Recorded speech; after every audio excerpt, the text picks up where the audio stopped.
Comisión sobre Planes de Manejo Forestal finalizó la votación de propuestas y conclusiones. Exigen al gobierno que asuma 4% de cotización extra. Cuestionan política migratoria del gobierno por crisis en frontera norte. Presentan proyecto para regular pago de licencias médicas. Buscan regular precios de medicamentos e insumos en clínicas.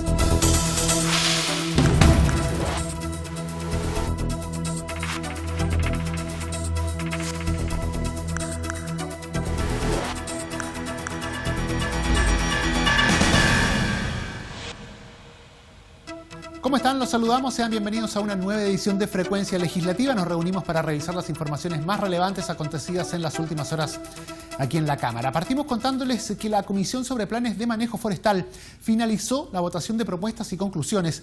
El grupo que investigó los actos de la CONAF, el Servicio de Impuestos Internos y otros órganos en la autorización de planes de manejo forestal en los últimos 10 años, determinó que se detectaron algunos casos en que se aprobaron este tipo de planes con el fin de reconvertir terrenos comerciales a terrenos agrícolas. Revisamos los detalles a continuación. Con la votación de las conclusiones y propuestas finalizó el trabajo de la comisión investigadora encargada de fiscalizar los actos de la CONAF y del Servicio de Impuestos Internos y otros órganos de la Administración del Estado en relación con los procedimientos de autorización de planes de manejo forestal y de recuperación de terrenos con fines agrícolas en las regiones de Coquimbo, Valparaíso, Metropolitana, O'Higgins, Maule, Biobío y Araucanía en los últimos 10 años. Entre las conclusiones del documento se mencionan algunos casos en que se aprobaron planes de manejo con el fin de reconvertir terrenos forestales a terrenos agrícolas, vulnerando la legislación existente, como explicó el diputado informante Jaime Toá. La base de las conclusiones es que se detectaron algunos casos en que se aprobaron planes de manejo con el fin de reconvertir terrenos forestales a terrenos agrícolas, vulnerando la legislación existente, lo cual ha sido reconocido por CONAF. Y por tanto, junto con solicitar a CONAF fortalecer el área de la fiscalización en estas materias, hemos definido propuestas de fondo, que es un llamado al presidente de la República para que agilice el proyecto que crea el Servicio Forestal, para que se vea en profundidad el tema del nuevo servicio de biodiversidad. El parlamentario indicó que el informe solicita incorporar un subsecretario de Desarrollo Forestal. Se le solicita una modificación de la institucionalidad forestal, incorporando la figura de un subsecretario de Desarrollo Forestal en el Ministerio de Agricultura, y se refuerza la idea de que en esta Cámara exista una comisión forestal para que se pueda abocar a muchos temas pendientes, y la Comisión de Agricultura, pese a su buena disposición, no tiene el espacio suficiente para que estos temas sean vistos en profundidad.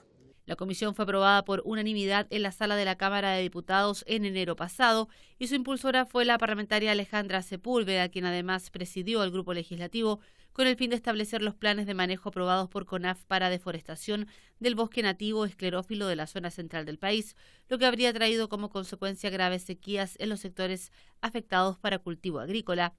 El informe aprobado, que contó con un alto apoyo parlamentario en sus conclusiones, será analizado próximamente por la sala de la Corporación. En el marco de la reforma previsional, los diputados de la Comisión de Trabajo, Gael Llomans, Gastón Saavedra y Maite Orsini, junto a representantes de la Unión Nacional de Trabajadores a Honorarios del Estado, demandaron al gobierno que como empleador asuma el costo del aumento de la cotización de quienes se desempeñan bajo esta modalidad.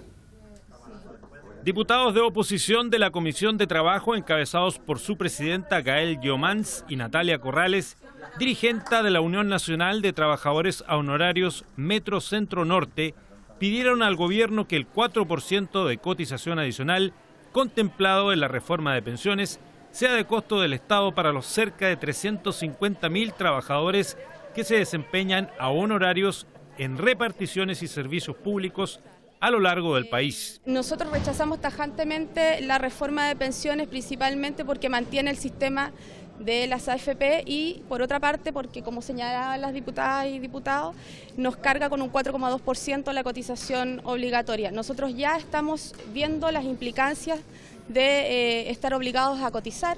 Nos elimina gran parte de nuestro ingreso, la devolución para nosotros es un ingreso más y finalmente ahora tampoco podemos hacer uso de las licencias médicas porque Compin está exigiendo 12 meses de antigüedad en el sistema. Muchos trabajadores y trabajadoras no estaban en el sistema hasta ahora, que nos están obligando, y particularmente hemos tenido rechazos de licencias médicas de pre y postnatal, que es lo más dramático.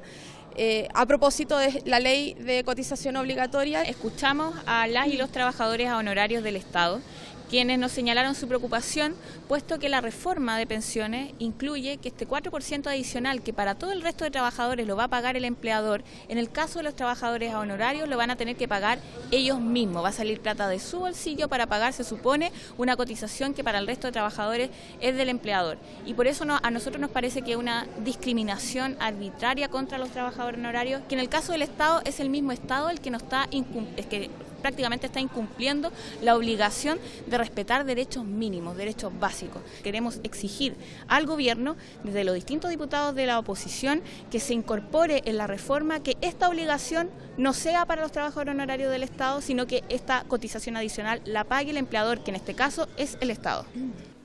Los diputados Gastón Saavedra y Maite Orsini adelantaron que de no tener respuesta desde el Ejecutivo, rechazarán la propuesta de aumento del 4% de cotización con cargo a los trabajadores. El voto será de rechazo en ese artículo porque debe entenderse, como fue votado además con ese acuerdo cuando se aplicó la nueva ley que permite que ellos tengan cotizaciones, es que se reconocían a los trabajadores del Estado con empleador, y el empleador es el Estado en las diferentes versiones que tiene, municipios, programas, Ceremi, gobiernos regionales, gobierno central, y son esos los empleadores. Por lo tanto hay una relación de dependencia y subordinación que debe reconocerse y que es explícita y tácita. Nosotros como oposición le hemos solicitado al gobierno que se haga cargo en particular en cuanto a los trabajadores honorarios del Estado que efectivamente tienen horarios, tienen un vínculo de subordinación y dependencia y tienen un empleador, y ese empleador es el Estado, que se haga cargo como corresponde de pagar esas cotizaciones que deben ser de cargo al empleador. Todavía no tenemos una respuesta del Ejecutivo. En el caso de no tenerla en los próximos días, nosotros vamos a rechazar el aumento del 4% con cargo a los trabajadores en el caso de los trabajadores honorarios del Estado. Cabe mencionar que la Comisión de Trabajo ya ha aprobado gran parte de la reforma previsional. Sin embargo, el gobierno aún no define quién administrará el 4% adicional. Y cuestionan la política migratoria del gobierno por la crisis en la frontera norte. Parlamentarias de la oposición anunciaron que serán presentes en la zona tras los problemas ocurridos en el paso Chacayuta. Esto tras el cambio en las reglas para el ingreso de migrantes venezolanos. Un fuerte cuestionamiento a la política migratoria del Ejecutivo expresaron parlamentarias de la oposición e integrantes de la Comisión de Gobierno Interior, producto de la crisis ocurrida en el paso fronterizo Chacayuta y que derivó en que cientos de venezolanos quedaran prácticamente varados ante el cambio de los requisitos de ingreso al territorio nacional establecidos por el gobierno. Así lo plantearon las diputadas Joana Pérez y Andrea Parra, quienes acusan un incumplimiento de las promesas hechas por la autoridad. Se han dado situaciones bastante extrañas, por decirlo menos, ¿cierto?, con las decisiones que ha tomado el gobierno. Aquí hay una ley en curso que está en el Senado, que le pedimos al gobierno que acelere y que le dé urgencia. Pero por otro lado hay medidas administrativas que en el fondo lo que hacen justamente es no cumplir con la ley de refugiados, justamente no ver un tema que tiene que ver con derechos humanos, con razones humanitarias, y para nosotros eso es muy importante. La política que exhibió el presidente Piñera en un inicio de abrir las puertas a la migración venezolana, de incentivarla incluso al ir a Cúcuta y señalar que Chile era un país que los iba a recibir con los brazos abiertos, cambió radicalmente. Hoy día el presidente le puso llave a la frontera y está intentando invisibilizar una crisis migratoria, una crisis humanitaria que existe, trasladando a la gente desde Chacayuta al consulado de Tacna para que el problema esté en territorio peruano. Por su parte, la diputada Catalina Pérez precisó que es importante constituirse en esa zona del territorio nacional para constatar y fiscalizar en terreno lo que está ocurriendo. Hemos decidido como parlamentarias, como diputadas de la Comisión de Gobierno Interior, asistir a frontera porque aquí existe una crisis humanitaria sin precedentes en nuestro país. Acá hay que ser claros, el presidente de la República viajó a Cúcuta a prometer ayuda humanitaria en su momento cuando lo que se buscaba era sacar provecho político de una situación, pero hoy que tenemos a venezolanos y venezolanas, niños, niñas, mujeres en frontera esperando coherencia de parte de este gobierno, lamentablemente solo hemos recibido un portazo en la cara. Esperamos poder fiscalizar de manera adecuada esta situación, tomar las medidas administrativas que correspondan.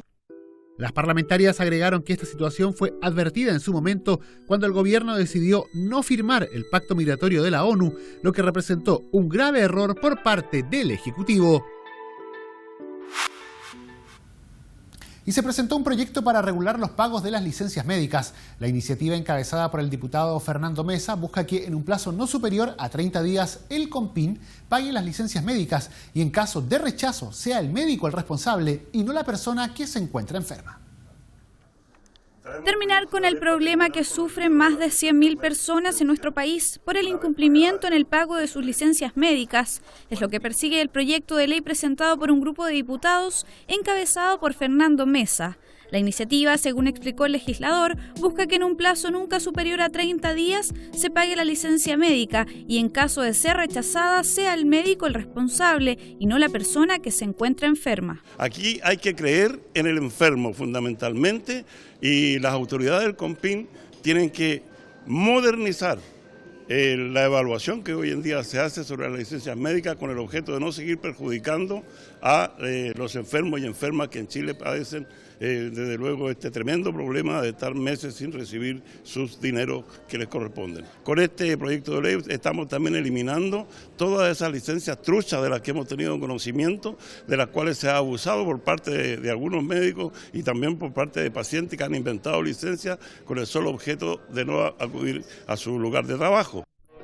El diputado Ricardo Celis, coautor de la moción, también manifestó su preocupación por el alto número de licencias que se encuentran impagas. Es un drama social, es un drama además médico, porque la persona sigue enferma.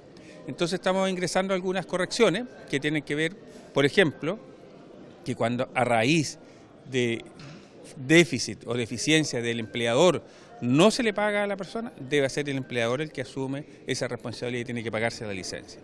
Y cuando hay problemas con la licencia y de responsabilidad el médico también tiene que hacerse responsable cuando ha habido una irregularidad en la otorgación de la licencia.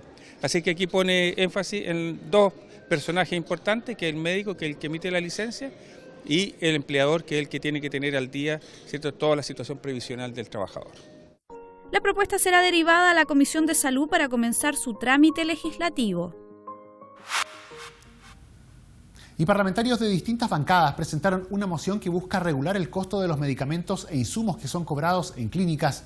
Investigaciones al respecto revelaron una gran diferencia de precios a favor entre lo que cobran los centros asistenciales y las farmacias, con los valores más altos.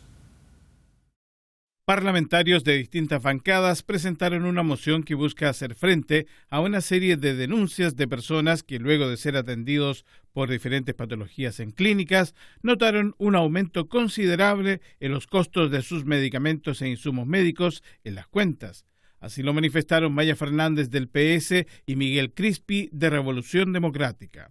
Las personas muchas veces tienen que pagar mucho por tener un remedio para curarse. Imagínense cuando llega a una clínica que claramente es porque se siente muy mal una persona, finalmente además tiene que pagar un exceso por estos remedios. Lo que indigna a las personas es que algunas empresas farmacéuticas o una clínica que tiene un dueño ocupe la enfermedad a su favor, cobrando precios que no corresponden. ¿Por qué le tienen que cobrar a una persona que está hospitalizada en una clínica un precio distinto al medicamento que esa misma persona podría ir y comprarlo en la farmacia y llevarlo en el mismo paquetito y pasárselo al equipo de enfermeras, enfermeros o al médico para que lo use? En ese aspecto, el diputado Patricio Rosas agregó que además de eso, las clínicas obtienen mayores rebajas, lo que no se manifiesta en los cobros finales. Compran barato, compran por mayoría, compran a un precio mucho más barato los medicamentos y los cobran a los usuarios de una forma abusiva. Así que esto que no nos extrañe y que no se diga aquí que estamos tratando de poner fijación de precios, porque ya en Chile tenemos muchas fijaciones de precios que a veces nos parecen que no se conocen. El tema del cigarrillo, el tema de las cuentas de luz, el tema del agua. Tenemos muchas fijaciones de precios que están por ley. La moción presentada por los parlamentarios encabezados por el diputado Marcelo Díaz busca poner una suerte de techo a estos cobros que muchas veces resultan muy superiores a los que se manejan en el mercado. Establece un rango de precios que sobre el mercado, o sea, que a partir del precio del mercado las clínicas pueden cobrar como máximo, de manera tal de evitar estos abusos en el que cuando uno entra a una clínica, cualquier ciudadano entra a una clínica y se tiene que atender, simplemente no se preocupa de saber si el guante le va a costar con el que le van a atender o el termómetro 20 veces más de lo que cuesta en la farmacia, si el paracetamol que le van a suministrar cuesta 15 o 20 veces más que la farmacia. Entonces, ¿qué es lo que establecemos acá? Muy simple, que a partir de ese precio de referencia de mercado habrá un límite superior en el que las clínicas podrán moverse para cobrar los insumos médicos, los medicamentos que les administren o que utilicen en el cuidado de los pacientes al interior de sus clínicas. Los legisladores finalmente agregaron que esta situación ya se encuentra regulada en otros países como España, donde el nivel de marginación máximo por concepto de medicamentos e insumos médicos fluctúa entre un 10 y un 15%, lo que pone un rango a estos cobros excesivos. Y de esta forma llegamos al final de la presente edición de Frecuencia Legislativa. Agradecemos su compañía y les recordamos que estas informaciones están disponibles para descarga en el www.cámara.cl en sus diferentes formatos audiovisuales. Gracias por sintonizarnos. Quédese junto a Cámara de Diputados Televisión.